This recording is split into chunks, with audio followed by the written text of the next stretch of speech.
Je viens de vendre un appartement sur lequel j'ai réalisé une plus-value nette de 45% en seulement 4 ans. Salut, c'est Julien, je vous souhaite la bienvenue dans cette nouvelle vidéo dans laquelle je vais vous expliquer un petit peu tous les éléments et tous les chiffres de cette opération immobilière. L'idée ici n'est absolument pas de vous montrer ça en tant qu'exemple à suivre impérativement, mais plutôt d'essayer d'identifier quels sont les points clés qui m'ont permis d'arriver à ce résultat et dont vous pouvez aussi vous inspirer dans vos biens immobiliers pour maximiser les gains, que ce soit à la location ou que ce soit à la revente. Donc si le sujet vous intéresse, restez avec moi et on se retrouve tout de suite après le générique.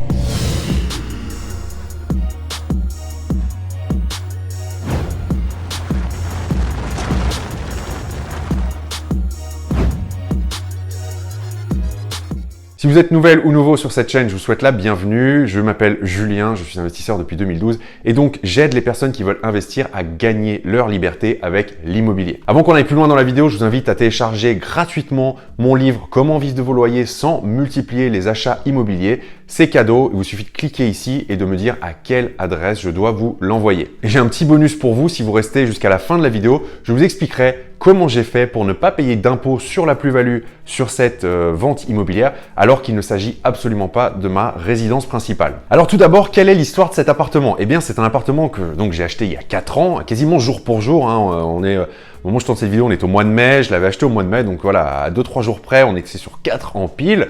C'est un appartement que j'ai donc acheté, qui était extrêmement vieillot au moment où je l'ai acheté. Personne n'en voulait, c'est un appartement fin des années 70 et il était dans son jus en fait. Il était resté dans son jus depuis la construction certainement.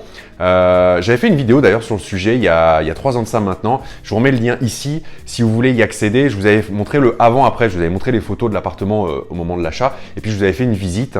Je m'étais promené dans l'appartement pour vous montrer à quoi il ressemblait. Alors j'aurais aimé vous faire cette vidéo actuelle dans l'appartement avant de le vendre, mais étant donné les circonstances de confinement, la vente s'est faite à distance par procuration et par conséquent, je n'ai pas pu vous faire cette dernière vidéo. Et donc cet appartement, je l'ai exploité pendant 4 ans en location courte durée, donc avec un cash flow quand même sympathique, et j'ai décidé de le vendre en début de cette année. Alors la question que vous vous posez tous, c'est pourquoi est-ce que j'ai vendu un appartement qui rapportait du cash flow? Eh bien, il y a quelque chose qui est, à mon sens, capital dans la vie d'un investisseur, c'est de faire un bilan chaque année de votre parc immobilier, puisqu'on parle ici d'immobilier, et de vous poser la question, est-ce que les biens que je possède sont toujours en accord, ou en tout cas, est-ce que la stratégie que j'ai mise en œuvre il y a maintenant quelques années est toujours d'actualité par rapport à l'évolution de ma situation et à l'évolution de mes projets. Et ça, c'est extrêmement important parce que votre situation à un instant T, par exemple quand vous allez faire votre premier investissement immobilier, ne sera pas forcément la même situation que 5 années plus tard. Peut-être qu'au début, vous investissez dans un studio à côté de chez vous, puis peut-être que vous allez déménager et que vous n'allez plus pouvoir le gérer. Peut-être aussi que vous allez vouloir changer de mode d'exploitation. Peut-être que vous allez fonder une famille et que donc les priorités vont changer, etc. Enfin, il y a 10 000 raisons qui peuvent vous pousser à vous poser ces questions, mais à mon sens, c'est important de se les poser au moins une fois par an. Et donc, dans mon cas, j'ai fait mon bilan annuel au mois de décembre l'année dernière et donc je fais le bilan, c'est-à-dire que je regarde un petit peu la valorisation des biens, je regarde ce qui me reste à rembourser, je regarde combien ça rapporte et surtout, je me pose aussi la question, quels sont les projets à venir pour l'année qui arrive? Qu'est-ce que j'ai prévu et quels sont les moyens que je vais mettre en œuvre pour y arriver?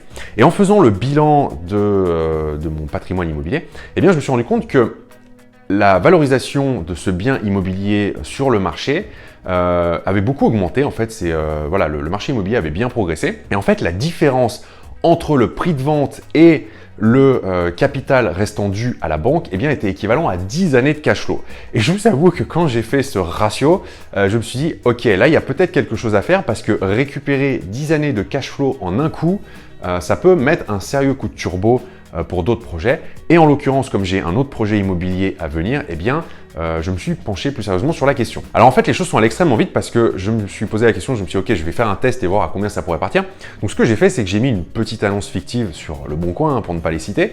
Alors avec les photos de l'annonce en location courte durée, donc qui avait été faite par un photographe professionnel, une annonce très bien rédigée comme pour la location courte durée. Donc voilà, ça demande un petit peu de boulot, mais le résultat était à la hauteur du boulot fourni.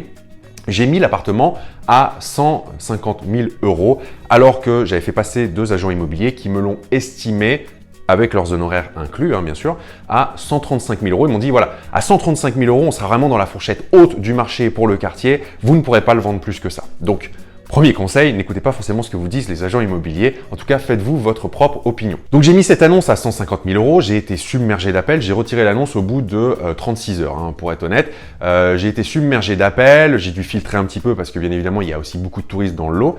Et il y a une personne en particulier qui a retenu mon attention. Cette personne me dit, écoutez, moi, si vous êtes dispo demain, je viens le voir, mais il faut me prévenir avant parce que j'ai 3 heures de route aller et 3 heures de route retour. Donc déjà, je me suis dit, ok, si la personne est prête à faire 3 heures aller et 3 heures retour, c'est qu'il y a un fort intérêt. On a défini d'une visite, on a fait la visite.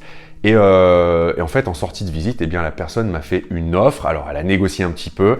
Elle m'a fait une négociation à 145 000 euros que j'ai accepté immédiatement. Pourquoi? Déjà parce que 145 000 euros, on est 10 000 euros au-dessus de ce que m'avaient estimé les différents agents immobiliers en fourchette très haute. Donc déjà, je me suis dit, ok, on est quand même bien au-dessus. Mais la deuxième chose qui fait que j'ai accepté immédiatement, c'est que pendant la visite, j'ai posé des questions à la personne qui voulait l'acheter. Et l'élément clé qui m'a fait prendre cette décision, c'est que quand je lui ai demandé la question du financement, eh bien, elle m'a répondu la phrase que tous les propriétaires de biens immobiliers rêvent d'entendre quand ils vendent, c'est je paye au comptant, en fait, je ne fais pas de financement, donc il n'y aura pas de conditions suspensives de prêt. Pour celles et ceux qui ne savent pas forcément ce que ça veut dire, ça veut simplement dire qu'une fois passé la période légale de 10 jours de rétractation à la signature du compromis de vente, eh bien, il y avait très peu de chances que la vente échoue puisque la clause qui fait le plus souvent échouer les ventes après la période de rétractation, eh bien, c'est la condition d'obtention du financement. C'est-à-dire que si la personne demande un prêt immobilier et qu'elle ne l'obtient pas, elle peut se rétracter. Et donc là, en l'occurrence, comme elle ne demandait pas de prêt immobilier, eh bien, elle ne pouvait pas se rétracter ou en tout cas pas le faire sans pénalité. Alors cet appartement, il faut savoir qu'à l'achat, il était extrêmement vieillot. Je vous l'ai dit, il était dans son jus. Si vous allez voir la vidéo que je vous ai montrée, vous verrez un petit peu à quoi il ressemblait. Et il faut savoir que personne n'en voulait. Quand je l'ai visité, il était en vente depuis 8 ou 9 mois, je ne sais plus exactement. Je l'ai visité en plein mois de janvier, ça faisait très longtemps qu'il était en vente. Il y avait eu beaucoup de visites, mais zéro offre sur le bien, tout simplement parce que les gens n'aiment pas les travaux. Ça, c'est quelque chose que je vous ai déjà répété à de multiples reprises. Et les gens n'aiment pas les travaux, c'est vrai à l'achat comme à la revente. Les gens n'aiment pas acheter un bien avec travaux pour le rénover. Et donc, positionnez-vous à leur place au moment où vous revendrez. Il faut aussi que vous soyez le vendeur qui leur propose un bien nickel. Donc vous, en tant qu'acheteur, vous devez vous positionner de préférence sur des biens à rénover. Et en tant que vendeur, il faut que vos biens soient absolument nickel. Donc pour ce qui est des chiffres, en fait, ce bien, donc il était proposé à 95 000 euros FAI au moment où je l'ai visité, au moment où je l'ai acheté, ce qui était déjà en dessous du prix du marché compte tenu de son état. Il faut savoir que sur ce bien, j'avais fait une négo qui était quand même assez osée. J'avais fait une proposition à 70 000 euros. Mais étant donné que j'étais le seul acheteur, la seule personne à avoir fait une offre et que tous les indicateurs étaient ouverts par rapport à la personne qui vendait, j'avais posé beaucoup de questions à l'agent immobilier à l'époque, eh bien, la vendeuse a accepté mon offre à 70 000 euros. Donc, ce qui fait que cet appartement, prix d'acquisition, frais d'agence, frais de notaire, travaux de rénovation, plus les quelques frais annexes, frais de dossier, etc., eh bien, il m'est revenu à 100 000 euros tout compris. Donc, tout bêtement, je l'ai vendu 145 000 euros, je l'avais acheté 100 000 euros. Donc, la plus-value, la bête et méchante, la différence entre prix de vente et prix de revient, c'est 45 000 euros, donc 45% en 4 ans. Mais ce qui est intéressant, c'est d'aller un petit peu plus loin dans les chiffres parce que, donc j'ai les chiffres sous les yeux, j'avais emprunté 92 000 euros pour cette acquisition. Et aujourd'hui, enfin au moment de la vente, il me restait donc 75 000 euros à rembourser. Donc, la plus-value que je viens de vous citer, c'est 45 000 euros, mais il y a eu un autre phénomène, c'est l'amortissement de capital qui a eu lieu pendant ces 4 années, donc le remboursement d'une partie de l'argent que j'avais emprunté, payé par les locations.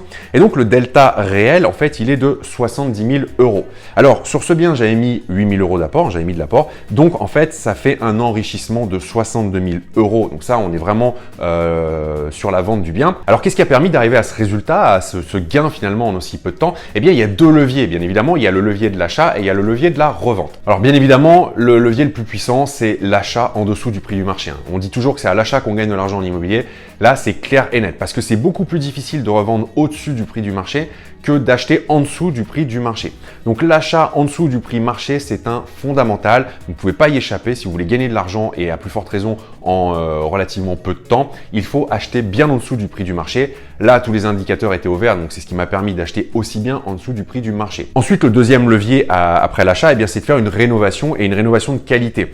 La rénovation de qualité, elle va vous servir à 2 niveaux. Elle va vous servir déjà au niveau de la location location, vous allez louer plus cher, vous allez attirer les meilleurs locataires et vous allez être tranquille, vous dormirez sur vos deux oreilles parce que vous saurez que vous avez fait une belle réno et que donc il y a peu de chances pendant les premières années que vous soyez embêté avec des trucs qui tombent en panne ou des trucs qui ne fonctionnent plus ou qui cassent. Donc ça, c'est extrêmement important. Et bien évidemment, ça, vous allez le retrouver au moment de la revente parce que je vous ai dit que les gens ne voulaient pas de travaux. Donc si vous faites sauter ce blocage de proposer un bien qui ne nécessite pas de travaux et qui est nickel, eh bien vous allez déjà attirer beaucoup plus d'acheteurs potentiels que s'il faut des travaux de rénovation.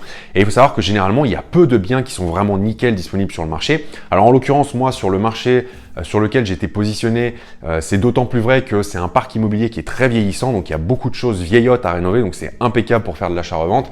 Et il y a très peu de trucs qui sont nickel. Pourtant, il y a des gens qui cherchent à se loger. Donc là, ça a été à mon avantage et je pense que c'est ce qui m'a permis aussi de revendre au-dessus du prix du marché parce que ça, c'est en discutant avec l'acheteur après que je l'ai su, mais il m'a dit de toute façon, il n'y avait rien d'autre de disponible, de nickel qu'on cherchait. Ou alors les vendeurs ont demandé des prix absolument délirants. Donc voilà aussi, c'est important de rester raisonnable. Et en l'occurrence, 10 000 € au-dessus du prix marché était quelque chose que l'acheteur était prêt à payer pour ce confort en fait, il achetait une certaine tranquillité, quelque chose de nickel. Et donc ça, c'est extrêmement important.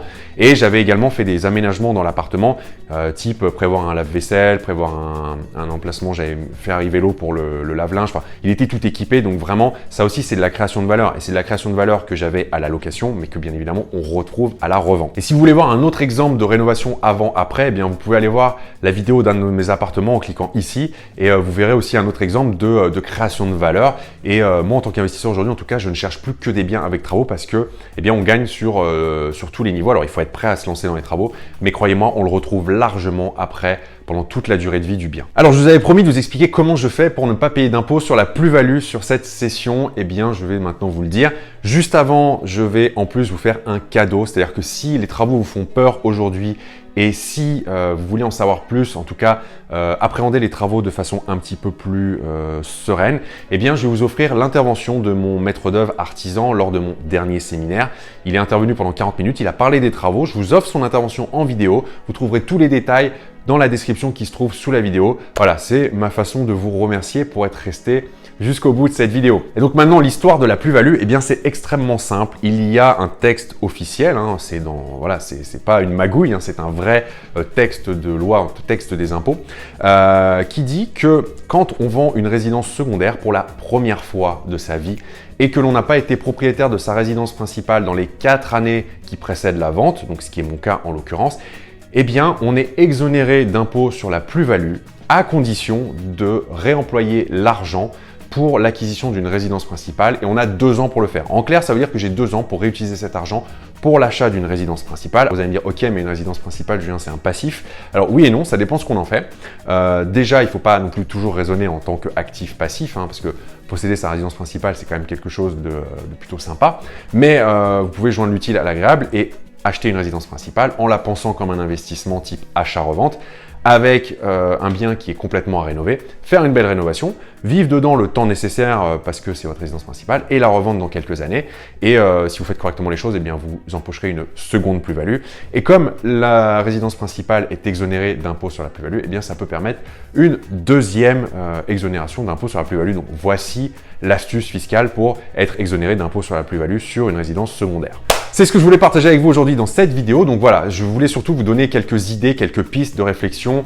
Voilà, prenez ce qu'il y a à prendre dans votre situation, mais j'espère en tout cas que ça vous permettra vraiment de maximiser vos gains lorsque vous revendrez et même lorsque vous louerez finalement un bien immobilier.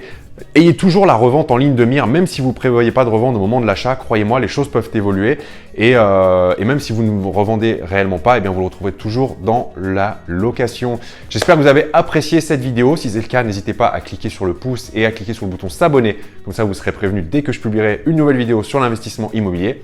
Merci de votre fidélité à la chaîne YouTube et au site. Merci à vous d'avoir regardé cette vidéo jusqu'au bout et je vous dis à très vite pour une prochaine. Salut!